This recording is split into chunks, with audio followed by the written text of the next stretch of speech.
तो फिल्म शुरू होती है फ्लोरिडा शहर से, जहां हम एक छोटा सा कैफे देखते हैं। यहाँ लीजा नाम की लड़की काम करती है। वो सभी कस्टमर्स को बहुत अच्छी तरह डील करती है और इन सब चीजों की वजह से उसका बॉस लीजा से काफी खुश था और वो अपना काम खत्म करके रोज की तरह अपने घर जा रही होती है। तब हम उसके चेहरे पर उदासी और डर देखते हैं। हालांकि लोग काम खत्म करने के बाद जब घर लौटते हैं तो उनके चेहरे पर एक खुशी होती है, लेकिन लीजा तो बहुत उदास लग रही है, जिससे हम समझ पाते हैं कि उसके लिए घर का मतलब कुछ और ही था, क्योंकि उसका घर लीजा के लिए किसी हेल जहन्नम से कम नहीं था। वो जब रास्ते में थी तो अपने साथ होने वाली गलत चीजों के बारे में सोच रही होती है, जिसमें वो एक आदमी को देखती है जो लीजा के रूम में आता है। अब ये आदमी कौन था ये हमें जल्दी पता चलेगा। तभी अचानक इस सुनसान रोड पर लीजा की नजर एक ब्लैक कार पर पड़ी, जिसे देखकर वो काफी घबरा जाती है और साइकिल की स्पीड तेज करके उससे दूर भागती है और सीधा अपने घर चली गई, जहां हमें पता चलता है कि ये लीजा का घर नहीं है, बल्कि वो अपनी नानी और उनके दोस्त के साथ रहती है। अब उसकी नानी का दोस्त वही आदमी है जिसके बारे में लीजा अभी कुछ देर पहले सोच रही। वो उसकी नानी की माली तौर पर मदद करता है और बदले में हर रात लीजा के कमरे में जाने की इजाजत उसे मिल जाती है और वो उस बेचारी के साथ बहुत गलत करता है। एक दिन लीजा इन सब चीजों से तंग आकर सुसाइड नोट लिखती है, लेकिन उसमें इतनी हिम्मत नहीं होती कि वो अपनी जान ले। दूसरे दिन लीजा अपनी बहन से बात करती है जो उनकी मॉम के साथ रहती है। लीजा अपनी बहन से कहती है कि वो यहाँ नहीं रहना चाहती। जब वो अपनी माँ को ये सारी चीजें बताती है जो उसके साथ हो रही है, तो ये सुनकर भी उसकी माँ यही कहती है कि चाहे जो भी हो जाए तुम्हें वही रहना होगा अपनी नानी का ख्याल रखने के लिए। इतना बोलकर वो फोन काट देती है, जिससे हम अंदाजा लगा लेते हैं कि लीजा की मॉम को ये सब पहले से ही पता था। उसे लीजा की कोई फिक्र नहीं थी, ना ही उसकी हालत का अंदाजा था। उस बेचारे की जिंदगी अजाब बन चुकी है, जिससे वो चाह कर भी बाहर नहीं निकल पा रही है। और उसे क्या पता था कि इससे भी ज्यादा तूफान उसकी जिंदगी में दस्तक दे चुका है, जो उसे अंदर से झंझोड़ के रख देगा। जब वो एक रात कैफे से घर जा रही थी तो उसे रास्ते में वही ब्लैक कार नजर आती है जिसे उसने पिछली रात भी देखा था, लेकिन इस बार वो कार उसका पीछा करने लगी। लीजा इस कार को देखते हुए साइकिल चला रही थी कि एक आदमी उसे पीछे से पकड़ लेता है और उसे किडनैप अगवा कर लेता है, जिसके बाद वो उसे अपनी कार में ले जाकर बेचारे के साथ बहुत गलत करता है। ये करने के बाद उसने लीजा की आंखों पर पट्टी बांधी थी ताकि वो उसका चेहरा ना देख सके। लीजा यहाँ पर बहुत ज्यादा डर चुकी थी, क्योंकि वो नहीं जानती थी कि वो उसे अब कहाँ ले जा रहा है और उसके साथ क्या करने वाला है। वो उसे अपने साथ शहर से दूर एक सुनसान फ्लैट पर लेकर जाता है, जहां वो उसके साथ एक बार फिर से गलत करता है। अब यहाँ पर लीजा इतना तो समझ चुकी थी कि ये आदमी एक साइको है, पागल इंसान। वो सोचने लगती है कि ये सब तो उसके साथ पहले भी हो चुका है उसकी नानी के घर पर, मगर इस टाइम सबसे जरूरी था उसका जिंदा रहना। वो कैसे भी यहाँ से निकलना चाहती है। दूसरी तरफ लीजा के घर न आने पर उसकी नानी उसकी मिसिंग रिपोर्ट लिखवाने के लिए जाती है, जहाँ पुलिस अपनी इन्वेस्टिगेशन शुरू कर देती है। पुलिस सबसे पहले लीजा की मॉम के घर गई तो उसकी मॉम कहती है कि हो सकता है वो अपने मेल फ्रेंड के साथ भाग गई हो। ये सब सुनकर पुलिस ऑफिसर्स वहाँ से जाने लगते हैं, लेकिन लीजा की बहन उन्हें रोक कर कहती है कि वो कभी भी भाग नहीं सकती, वो जरूर किसी बड़ी मुसीबत में फंस चुकी है। दूसरी तरफ कुछ ऑफिसर्स लीजा के कैफे जाते हैं जहाँ वो काम करती है, तो वहाँ से पता चलता है कि वो एक बहुत जिम्मेदार और मेहनती लड़की है, वो ऐसा काम कभी भी नहीं कर सकती। अब सीन उसी फ्लैट पर शिफ्ट होता है जहाँ लीजा की आंखों पर पट्टी बंदी होने के बावजूद भी वो वहाँ की सारी चीजों को नोटिस कर रही होती है और अपने माइंड में सेट कर रही है। जब वो आदमी दोबारा उसके करीब आया तो वो उससे बात करने की कोशिश करती है। लीजा को अंदाजा हो गया था कि ये तो दिमागी तौर पर एक नंबर का पागल इंसान है, मगर एक पॉइंट पर आकर वो उसके हाथों को खोल देता। पर लीजा को ये बात अच्छी तरह पता है कि एक भी गलत कदम उठाने पर वो आदमी मुझे शूट कर सकता है, मेरी जान ले सकता है, क्योंकि वो उसके साथ 24 घंटे रहता है। अब लीजा धीरे धीरे अपनी मौजूदगी का सबूत इस घर में एक एक करके छोड़ना शुरू करती है। वो अपने हेयर पिन निकाल कर बेड के नीचे फेंक देती है, जिसके बाद वो बाथरूम जाने का बहाना करती है और वहाँ के शीशे पर अपनी उंगलियों के निशान लगाती है। तभी उसी बाथरूम में शूज दिखते हैं जिनका कलर और लोगो वो याद कर लिया। अभी वो ये सब कर ही रही थी कि तभी उस किडनैपर को पता चल जाता है कि लीजा ने खुद को बाथरूम में लॉक कर लिया, इसलिए वो जबरदस्ती दरवाजे को खोलकर अंदर घुस आता है। पर यहाँ लीजा बिल्कुल नॉर्मल बर्ताव करती है। वो ऐसे करके दिखाती है जैसे उसे उसकी बहुत फिक्र है। फिर एक रात जब वो इंसान सो रहा था तो लीजा चुपके से उठकर कॉल लगाने की कोशिश करती है, क्योंकि उसे पहले दिन ही ये अंदाजा लग गया था कि इस घर में एक टेलीफोन है। पर इससे पहले कि वो कॉल लगाए आदमी जाग जाता है और लीजा को पकड़ लेता है। फिर उसने कहा, तुम बहुत चालाकी दिखा रही हो। यहाँ पर वो आदमी बहुत ज्यादा गुस्सा हो चुका था और अब वो लीजा को जान से मारने की कोशिश करता है। और वो कहती है कि मैं बस अपने बीमार बाप की तबीयत के बारे में पता करना चाह रही, साथ ही उन्हें बताना चाहती थी कि मैं यहाँ खुश हूँ और बिल्कुल ठीक हूँ।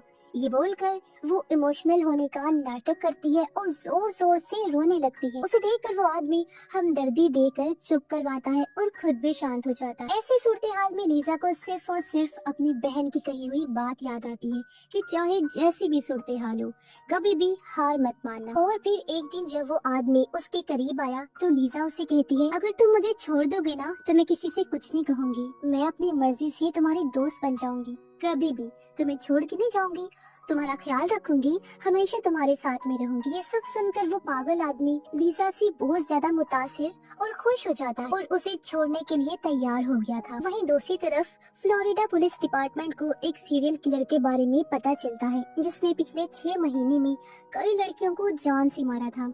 वो आदमी भी ये न्यूज देख रहा था तो उसे लगा कि यही सही टाइम है लीजा को छोड़ने का, क्योंकि पुलिस तो इतने बड़े केस को सॉल्व करने में मसरूफ है।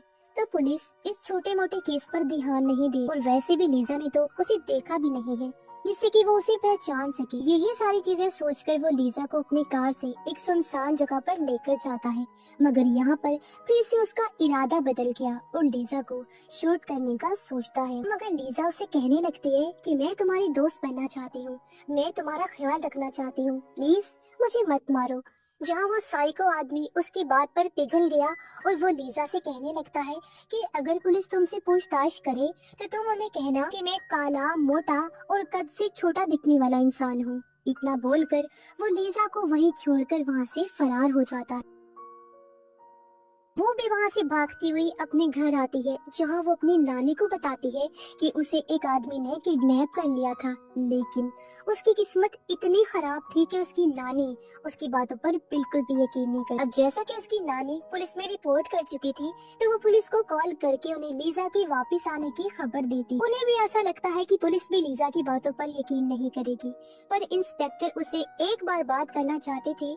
वो ये जानना चाहते थे कि आखिर उसके साथ हुआ क्या, जहाँ लीजा उन्हें सब कुछ बताती है जो भी उसके साथ हुआ था। लेकिन यहाँ पर भी उसकी बातों पर कोई यकीन नहीं कर रहा था। उन सब का यही कहना था कि अगर उसके साथ कुछ गलत हुआ है तो उसके जिस्म पर कोई निशान क्यों नहीं है, और अगर उसके हाथ पैर खुले थे तो उसने वहाँ से भागने की कोशिश क्यों नहीं की या फिर चीखी चिल्लाई क्यों नहीं। जिस पर लीजा कहती है कि वो आदमी पूरा का पूरा साइको और मेंटल था, उसके पास एक गन भी थी जिससे वो बार बार मुझे मारने की धमकी दे रहा था और इसीलिए उसने कोई भी रिएक्ट नहीं किया ताकि वो अपनी जान बचा। मगर ये सब सुनने के बाद भी उन ऑफिसर्स को लग रहा था कि लीजा ये सब लोगों का ध्यान अपनी तरफ करने के लिए कह रही है। वहाँ 2 लेडी पुलिस ऑफिसर्स को तो ये तक लगने लगता है कि जरूर लीजा टीवी शोज बहुत देखती है, इसीलिए तो वो इतनी परफेक्ट मन घड़त कहानी बना रही। अब लीजा पूरी तरह से चुप हो गई और टूट जाती है कि उसकी बात पर कोई यकीन नहीं कर रहा। पर लीजा की किस्मत बहुत अच्छी थी क्योंकि उस टाइम वहाँ पर एक डिटेक्टिव टीम मौजूद थी जो उसे सीरियल किलर वाले केस को सॉल्व करने में लगी हुई, जिसने पिछले 6 महीने में कई लड़कियों को जान से मारा था। और उसके खिलाफ अभी तक पुलिस को कोई सबूत नहीं मिला था और न ही कोई सुराग था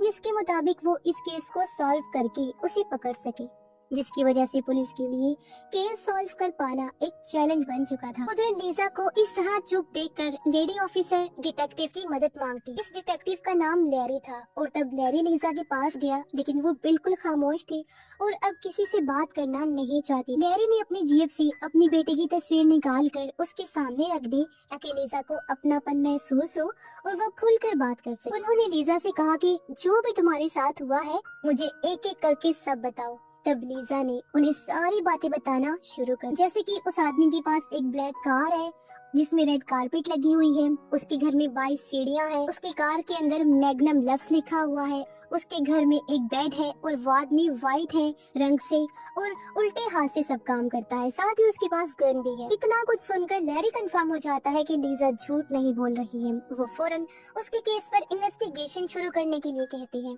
मगर इसकी इजाजत लेने के लिए उसके घर पर कॉल की जाती, जहां उसकी नानी का दोस्त लीजा का बाप बनकर बात करता है और वो इस चीज के लिए साफ साफ इनकार कर देता है। जिस पर लैरी सोचने लगते हैं कि कैसा बाप है जिसे अपनी बेटी की फिक्र नहीं है। वो लीजा से उसके बारे में पूछते हैं कि आखिर वो ऐसा क्यों है। जहाँ थक हार कर लीजा नानी के दोस्त की सच्चाई भी लैरी को बता दी, तो वो फौरन उसकी नानी के घर जाती है और उसके दोस्त को भी गिरफ्तार कर लिया जाता है। अब यहाँ पर लीजा के केस को पूरी टीम बहुत सीरियसली इन्वेस्टिगेट कर रही है। लीजा की बताई गई सारी डिटेल्स लैरी के दिमाग पे घूम रही थी।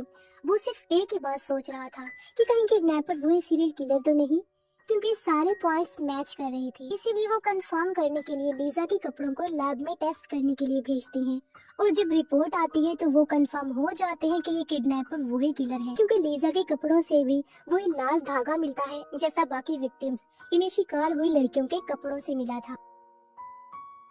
तब लैरी पूरी तरह से श्योर हो गई थी कि ये वही आदमी है जिसे वो इतने टाइम से ढूंढ रहे हैं। अब लैरी लीजा को उस जगह पर लेकर जाता है जहां वो किडनैपर उसे छोड़कर गया था, जिसके बाद लीजा लैरी की कार में बैठ जाती है और अपनी आंखें बंद करके वही सब सोचने लगती है जो कुछ उसने झेला होता है। पुलिस ने गैस स्टेशन के कैमरास को चेक किया जहाँ उनके हाथ एक बहुत बड़ा सबूत लगता। लीजा ने जैसे स्केच उस आदमी की बनवाई थी, बिल्कुल वही आदमी कैमरा की फुटेज में दिख जाता। इस आदमी के पोस्टर बनवाए जाते हैं और जगह जगह लगा दिए जाते हैं। पुलिस उसकी तलाश भी जारी कर देती है और कुछ वक्त बाद एक पुलिस ऑफिसर को वो आदमी दिख भी जाता है। वो उसके पास जाते हैं और कहते हैं, सर हमारे पास एक चोरी की रिपोर्ट आई है और हमें आपकी कार की फोटो लेनी पड़ेगी। वो कार के बहाने उस आदमी की फोटो खींच लेते हैं और उसे जाने देते हैं। लीजा को फोटो दिखाने के बाद वो आदमी को पहचान जाती है और कंफर्म कर देती है कि यही वो किडनैपर। इसके फौरन बाद पुलिस उस आदमी के घर पहुंच जाती है और वहाँ उन्हें 22 सीढ़ियाँ मिलती हैं। घर के अंदर जाने पर उन्हें लीजा की हेयर पिन्स और उंगलियों के निशान भी मिल गए थे जो लीजा ने जानबूझकर छोड़ दिए थे। इतने सारे सबूत मिलने के बाद पुलिस उसे पागलों की तरह ढूंढना शुरू कर देती है, जो आखिरकार उन्हें मिल भी गया, जो आराम से सरेआम घूम रहा था। तभी कई सारे पुलिस ऑफिसर्स उस पर गन पॉइंट कर देते हैं चारों तरफ से और आखिर इतने बड़े मुजरिम को गिरफ्तार कर लिया जाता है सिर्फ लीजा की वजह से। ये सब होने के बाद लैरी लीजा को ये खबर देते हैं और उसकी बहादुरी पर लीजा के लिए सब क्लैपिंग करते हैं और उसे सैल्यूट किया जाता है। लीजा ने अपने साथ साथ उन लड़कियों को भी इंसाफ दिलाया था जो बेकसूर थी और किलर के हाथों बेमौत मारी गयी। साथ ही किलर को पकड़वा कर आगे होने वाले जुर्मों को भी रोक दिया था। लीजा अब अपनी नानी के घर नहीं जाना चाहती थी क्योंकि वो एक जहन्नुम था, इसलिए लैरी उसके अंकल और आंटी को कांटेक्ट करके वहाँ बुलाते। लीजा के साथ इतना कुछ हो गया था, वो इस हालत में थी, तो आंटी सभी चीजों के लिए लीजा से माफी मांगती हैं। वो ये भी कहती हैं कि उन्हें इस बारे में कुछ भी नहीं पता था।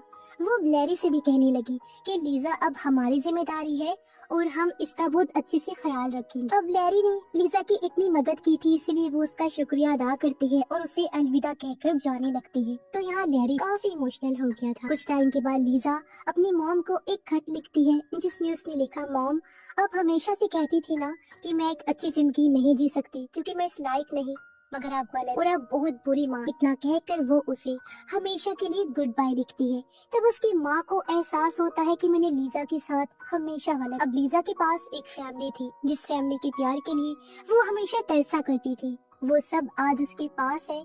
उसे अच्छी लाइफ मिल गई। अब उस किलर को भी मौत की सजा सुना दी गई थी। कुछ साल के बाद हम लीजा को देखते हैं जो अब एक पुलिस ऑफिसर बन गई है, क्योंकि वो बहुत बहादुर लड़की थी और आखिर तक उसने हार नहीं मानी। वो लड़ी क्योंकि वो खुद इतनी बड़ी मुश्किल से गुजरी थी, तो बाकियों की मदद करने के लिए वो पुलिस ऑफिसर बन गई थी।